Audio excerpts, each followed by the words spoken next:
નમસ્કાર, આપ જોઈ રહ્યા છો સ્પાર્ક ટુડે ન્યૂઝ। નવસારી શહેરમાં મોડી રાત્રે પોલીસ રસ્તા પર ઉતરી હતી। શહેરના દરગાહ રોડ વિસ્તારમાં થયેલા ઝઘડાએ ઉગ્ર સ્વરૂપ ધારણ કર્યું હતું। પાર્કિંગ બાબતે થયેલો ઝઘડો ધાર્મિક વિવાદ સુધી પહોંચ્યો હતો। ઝઘડાએ ધાર્મિક સ્વરૂપ ધારણ કરતા હિન્દુ સંગઠનોએ રામધૂનનો કાર્યક્રમ આપ્યો હતો।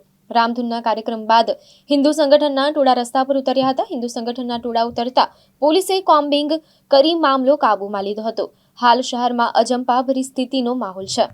નવસારી જિલ્લાના નવસારી ટાઉન પોલીસ સ્ટેશન ખાતે દરગાહ રોડ ઉપર એક પાર્કિંગના ઇસ્યુ બાબતે કાલે રાત્રે એક ઝઘડો થયો હતો। તે બાબતે પોલીસ દ્વારા એક એફઆઈઆર નોંધવામાં આવી છે અને એફઆઈઆર પૈકી ટોટલ 6 આરોપીઓ સામે ફરિયાદ નોંધી છે અને તેમાંથી 4 આરોપીઓ પોલીસ દ્વારા ધરપકડ કરી લીધા છે અને બીજા 2 આરોપીઓને ધરપકડ કરવાની કાર્યવાહી પોલીસે હાથ ચાલુમાં છે।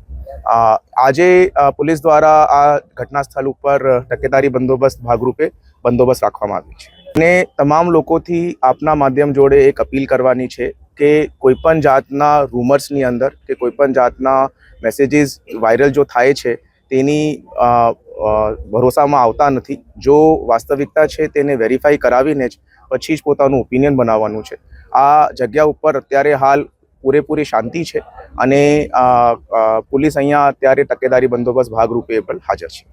આ જો ઇન્સિડન્ટ છે તેના ફેક્ટ્સને જોતા આ પાર્કિંગ બાબતનું ઝઘડો થયો હતો। મહિલા અને સામેવાળા પક્ષની વચ્ચે પાર્કિંગને લઈને આ ઝઘડો થઈને બોલાચાલી થઈ હતી। તે બાબતની હકીકતે ધ્યાનમાં આવતા પોલીસ દ્વારા એફઆઈઆર નોંધવામાં અત્યારે એવી રીતેની કોઈ હકીકત સામે